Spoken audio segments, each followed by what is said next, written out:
am the mother of 2 boys, Yates and Jude, who are, perfectly normal. And then our daughter here was born with Emmanuel syndrome, which is similar to the chromosomal disorder that your daughter has.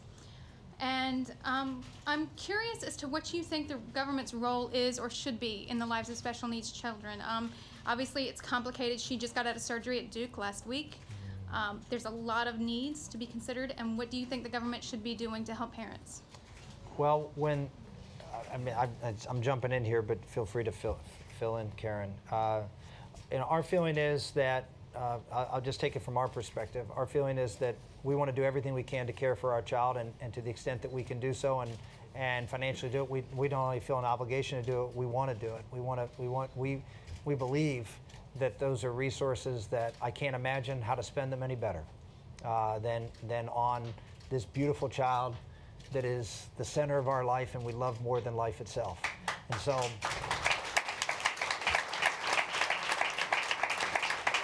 for me, that's a good expenditure of resources. But obviously, some people are not in that position. And one of the reasons I'm concerned about Obamacare and government-run health care is that we tend to use, and you hear about this, cost-effectiveness research. And we hear about proper utilization of resources. When I hear things like that, as a dad of a special needs child, the bells and whistles and red flags go up. That means that my child has to earn care, has to be worthy of care, has to be a good investment for care. And how do you look at my daughter? Do you look at her as how we do, which is a transformative figure in our family and to everybody who has ever met her? She's perfect. She's perfect. I'm sure you see her. And the gift that she is to everyone she touches is amazing. And yet, to many in the world, you would say, why do anything? In fact, we were told by many professionals, why do anything?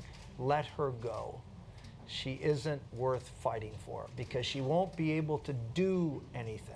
I think it's really important in the medical world. There are so many fine physicians who we just love, and I'm sure you've come across them, who love and support your little girl. Emmanuel? We're going to pray for her. We're going to pray for her every day in our family.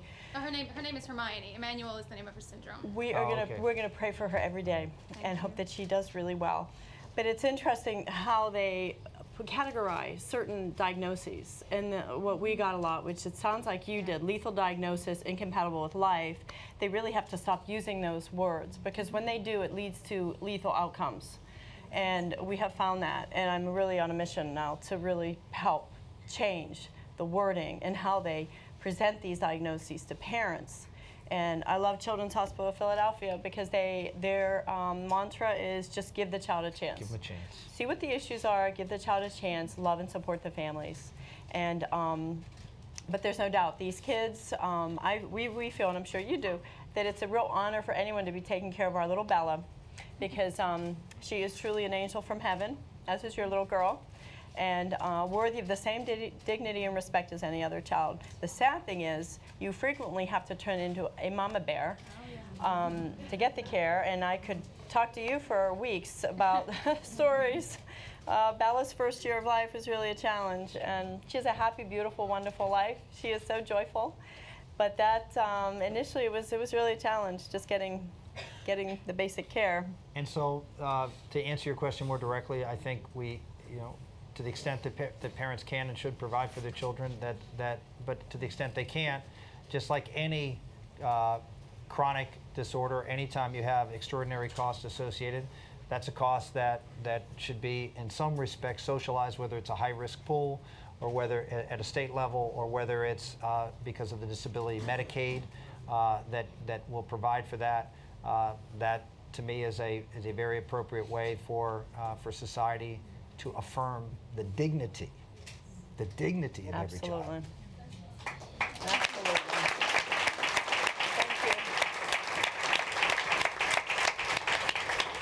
The senator has described what he went through in the first two and a half years in a very emotional way. Could you, as his wife, talk just briefly about what he went through and how you and he dealt with the challenges with that child, because it was very powerful, but I'd like now to hear from the mom. Well, we got the diagnosis on our little girl Bella 4 days after her birth. It was a really hard time. You know, we weren't expecting it, and so it was really hard. We had lost the baby, so that's all I could think about was I can't go through this again. I was very angry. I was really went into a deep, dark hole for 10 days when she was in the NICU, I must admit. I was never going to leave my faith. I love the Lord. I was praying, but it was just, I kept asking why. I couldn't understand. She was in the NICU, and eventually when I let go of the why, there was a real peace in me. Just, you know, God is in charge. This beautiful child is here for a purpose. I loved her with all my heart and soul, and we said right from the get-go, Bella was a part of our family, and we were going to love her and take care of her, just like any of our kids.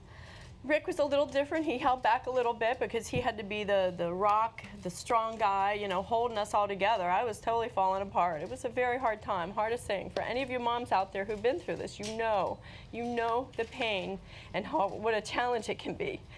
But what we did was, you know, we're a very close family. We just sort of came together and we dealt with it issue by issue. But overall, it was going to be, we are going to love and support Bella and fight for her life as a family. And there were things that happened that I thank God I had been a NICU nurse, because I knew better. When certain things would happen, I would, you know, call the doctor on it or the nurse. And again, we have absolutely wonderful physicians and nurses in our lives and therapists who we love like crazy because they have, you know, walked this journey with us. But there were some along the way too who it was shocking what we saw with their not treating Bella with dignity and respect. And that was something I always insisted on as her mother, that she be treated with the same dignity and respect as any other child. And that wasn't always easy, believe it or not. So issue by issue, Rick was really strong. You know, we were all initially going through a tough time. Bella went home on hospice care, as strange as that is. You know, when you're bringing a new baby home and you're going home on hospice care, that was really weird to us.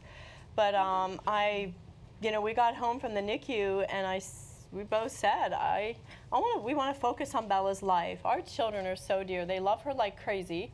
We came home and they had a big sign strewn across our family room. Welcome home, Bella. Happy birthday, Bella. And we celebrated. Each day they made a new number. And for 2 years, that big sign hung in our family room. And they changed it every day, and then every week, and then every month. And we had a birthday party every day for a while. We did. We did. So we celebrated her life. We were told every she was, moment. and then we did. Then we got confident enough to do every week, and then we got confident enough to do every month, and that's just sort of the steps you take. So there were a lot of hospitalizations first year, but to make a very, very long journey short, Bella is this amazing girl. She's 3.5. No one said she would live for 3 hours. And she is joyful and happy, and she is at the center of our lives. It is the cutest thing. I have all these pictures in my mind as a mother. One day I went into my room, and my 2 little boys, Peter and Patrick, were playing cards, and they had Bella in her little chair right there with them, little cards in front of her. And if they're playing piano, Bella's there playing piano with them, and she's in the kitchen. We all love to cook and bake, and it's very much at the heart of our home, you know, all that. And so she's right there, and she's a great blessing. And she loves her dad a lot. I mean. She does. She has him wrapped around her little finger. He just melts when he's around. But she does too. She really loves me too. It's not just that I love her. She does.